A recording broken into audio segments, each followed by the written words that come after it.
Hai, what's up guys? Selamat datang ke Kisah Semasa TV. Terima kasih kepada yang sudah subscribe channel ini. Kepada yang belum, bolehlah subscribe untuk mengetahui kisah semasa.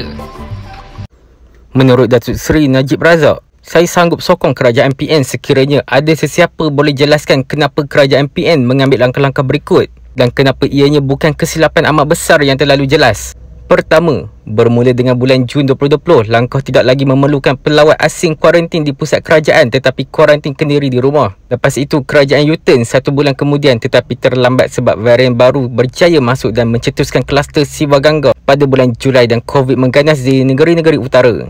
Inilah sebenarnya punca gelombang ini, bukan sekadar PRN Sabah yang berlangsung 2 bulan kemudian. Kedua, pada bulan Oktober 2020, langkah kerajaan hanya perlukan kuarantin kendiri selama 3 hari sahaja bagi mereka yang pulang dari PRN Sabah. Lalu U-turn seminggu kemudian tetapi sudah terlambat. Ketiga, langkah kerajaan membenarkan rentas negeri dan pelancongan pada bulan Disember 2020.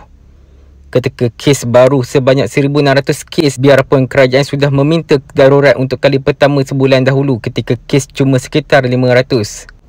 Akibat keputusan ini, kes naik ke 2,232 sebulan kemudian. Ini membuka jalan untuk kerajaan meminta darurat sekali lagi pada bulan Januari. Keempat, langkah kerajaan tiba-tiba mengurangkan tempoh kuarantin bagi pelawat asing daripada 14 hari ke 7 hingga 10 hari pada bulan Disember lalu. Pada ketika seluruh dunia sedang diketatkan lagi proses kuarantin mereka sebab varian baru sedang mengganas. Paling malangnya ialah langkah ini hanya U-turn 5 bulan kemudian pada bulan April 2020. Masa itu sudah terlambat sebab varian-varian UK, Afrika Selatan dan India ataupun dikenali sebagai varian Delta sekarang sudah masuk ke negara. Kelima, langkah kerajaan membuat PKP separuh masa pada PKP 2.0 di mana kilang dan tapak pembinaan merupakan penyumbang terbesar COVID ketika itu. Tapi semua sektor lain disekat kecuali sektor kilang dan tapak pembinaan. Ini seumpama tangan kanan patah tetapi dibalutnya seluruh badan kecuali tangan kanan. Dan diulangi lagi kesilapan ini pada PKP 3.0, total lockdown PKPD dan PPN. Diumum total tapi dibenarkan 129,000 syarikat dan 1,100 tapak pembinaan. Seluruh negara terus beroperasi. Keenam, pada bulan Februari 2021, kerajaan umum sekolah dibuka semula pada bulan Mac ketika kes baru lebih tinggi berbanding masa darurat bermula. Biarpun kluster-kluster pendidikan semakin banyak setiap hari dan lebih 80,000 murid sudah dijangkit pada bulan April, kerajaan masih teruskan sekolah bersemuka termasuk di kawasan yang sudah dilaksanakan PKP. Malah ibu bapa disuruh jangan risau kononnya kerajaan ada caranya untuk mengawal kluster pendidikan. Akibat ini, murid sekolah yang tidak bergejala dan sukar dikesan positif COVID membawa balik virus ke rumah masing-masing untuk menjangkit ahli keluarga. Ahli keluarga pula menular virus ke komuniti sehingga COVID menjadi sporadik di mana-mana. Ketujuh, kerajaan tunggu sehingga penggunaan kapasiti ICU cecah 103% sebelum mengumumkan total lockdown seminggu dahulu pada bulan Jun biarpun KPKKM dan beberapa menteri kerajaan sudah pun memberi amaran bahawa penggunaan ICU hospital sudah membimbangkan seawal bulan April.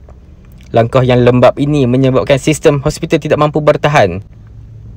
Paling menyedihkan ialah langkah-langkah tersebut adalah terlalu jelas merupakan satu kesilapan besar yang tidak masuk akal ketika ianya dilakukan. Melainkan niat ialah untuk membiak COVID supaya ada alasan untuk meminta darurat dan tidak ditamatkan awal. Setiap kali langkah-langkah di atas dilaksanakan, saya telah berulang-ulang kali memberi amaran bahawa ianya akan membawa parah pada negara tetapi kerajaan tidak mahu dengar. Ya, pandemik mengancam seluruh dunia tetapi Malaysia tidak jadi antara negara paling corot dalam dunia dari segi COVID dan ekonomi tanpa sebab. Malaysia tidak menjadi satu-satunya sahaja negara dalam dunia di mana makin lama kita berkurung, makin tinggi COVID naik biarpun kerajaan sudah diberi kuasa penuh darurat selama 7 bulan. Perlu ada seseorang yang bertanggungjawab sebab kesilapan-kesilapan di atas adalah terlalu jelas serta tidak masuk akal dan kerosakan serta kehilangan nyawa yang dibawanya adalah terlalu besar. Sekiranya anda ada sebarang pendapat, boleh tinggalkan di ruangan komen guys.